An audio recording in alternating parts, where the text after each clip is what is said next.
As we move into the midterm elections of 1994, there begins to be a little bit of questioning of Clinton's leadership. Okay, we've talked about midterms before. This is the congressional election that takes place 2 years into a president's term in office. All of the 535 members of the House of Representatives are up for election, and 1/3 of the Senate. The Republican leader at this time was Republican Speaker of the House Newt Gingrich, who you see pictured here. Newt Gingrich represented a district that basically was centered out of Cobb County. Okay, so he's like from our area.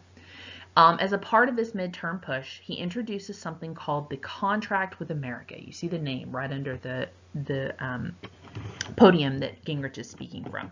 And essentially what this was a list of 10 promises that the Republicans were making to the American public. If you vote for us, this is what we'll do, okay? Just a few things that were a part of that contract with America. Congressional term limits, okay? That's something that will not ever happen. This would basically say that as a member of Congress, you get X number of years and you have to leave, okay? Again, that never passes. Right now, there's nothing to stop a member of Congress from serving until literally he or she dies, okay? Next, he wants a balanced budget amendment added to the federal Constitution that basically says that the government is not allowed to spend more money than it takes in tax revenue. That will never pass. We do have a balanced budget amendment in Georgia, which is why every time there is a budget shortfall, state agencies, including schools, have to cut budgets. There's a program of tax cuts as a part of the contract with America, tougher crime laws, which will go through, and then obviously this welfare reform program that we've already talked about. In November 1994, Republicans will win control of both houses of Congress for the first time since 1954. That's the moment when Gingrich was chosen as Speaker of the House. I think I said he already was. That was an error. Okay, he becomes a Speaker of the House at this point. So that means we have a Democrat in the White House. We have Republicans in control of Congress, which basically sets up massive arguments, pretty much. Okay. They are unable to agree on almost everything. The big thing is the budget. Okay, so let's talk about the budget, because one of the things I like to caution you guys against, especially right now when presidential candidates are running around, well, in theory would be running around the country telling people what they were going to do. Please understand that presidents and presidential candidates can make promises, but Congress is the one that actually has to pass the legislation. That includes things like budgets, okay? So the president has the ability to prepare a budget. This is how much money I think we should spend, and this is where all the money should be spent. All of that is a recommendation that he sends to Congress. Congress is free to completely ignore it. However, at the end, the president has to sign off on the budget, okay? If Congress and the president are unable to agree, as what's happened here, as what has happened here in the last few years, it leads to a government shutdown. If there's no budget in place, there is no avenue to pay federal workers. So anybody who is not an essential employee, so you're not with the Postal Service, you're not ensuring that, elderly people get their Social Security checks, you're not a soldier on the front lines.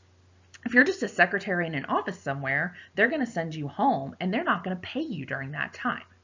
So that's why this is such a big deal. The government shuts down in 1995 and 1996, okay? Essentially, this is a gamble, okay? The Republicans are hoping that this will help them be able to defeat Bill Clinton in the presidential election of 1996. It doesn't work. By and large, the American public will blame the Republicans for the shutdown, and that will help Clinton be reelected in 1996, okay? And you can kind of look at the numbers here. All right, now let's talk about how Clinton gets himself in trouble, okay? We've been talking about impeachment a lot in this unit. Clinton has a lot of legal trouble during his presidency, okay? First of all, there are some accusations in a scandal that becomes known as Whitewater.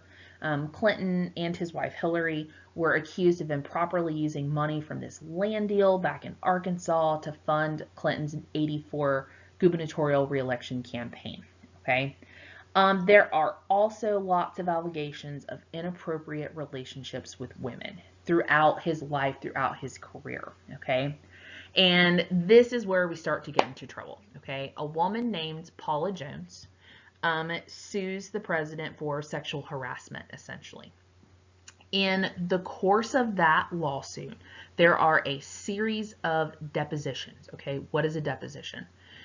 On TV, you guys might watch, and it looks like lawyers gather information at the last minute and they run into the courtroom and they have all this exciting information. That doesn't happen in real life. In real life, you have a deposition.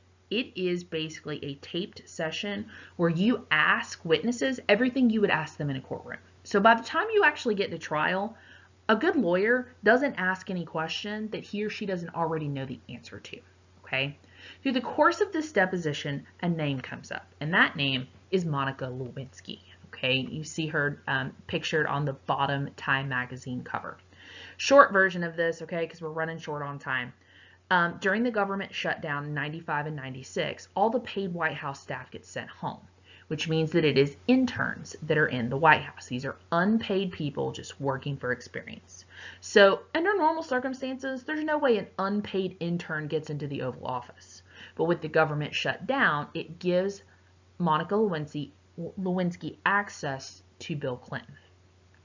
In 1998, Clinton has a deposition as a part of the Paula Jones trial, and as a part of that deposition, he lies about the relationship with Monica Lewinsky. So let's be incredibly clear here, okay? Clinton's not in trouble for messing around on his wife.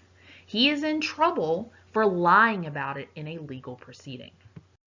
In December of 1998, Clinton becomes only the second president to be impeached. Remember, all that means is that the House of Representatives thinks there's enough evidence to have a trial. The articles the president the two articles of impeachment, are perjury. That's lying under oath, okay? When you are under oath and you lie, you get in trouble for that. The other one is obstruction of justice, okay? Like messing with a federal investigation. The Senate trial happens 2 months later in February of 1999, and it is an absolute media circus, okay? At the end of the trial, the Senate falls well short of the 67 votes that were required to convict and remove the president from office, okay? So here's the question. How many presidents have we had impeached? The answer is now 3. How many presidents have we had impeached and removed? The answer is 0. Okay. At this point, Clinton's on like the bottom slide. Okay. So he's going to remain in office. He's going to apologize for his actions. Here's something that I think is worth considering. Okay. While we are focused on what Bill Clinton is doing with whoever behind closed doors, there is a plot being hatched in the Middle East that will ultimately kill about 3,000 people. Okay. Just about 2 years forward from where we are right now. So I've definitely heard historians argue that was this really bad enough to be impeached? Who knows, okay? But what you should get out of this is that the politics of this time period were absolutely horrible, and that's part of what led to the impeachment, okay? If you guys have any questions, please let me know. Tried to make the quiz really short since this is kind of long. Sorry about that. Talk to y'all tomorrow.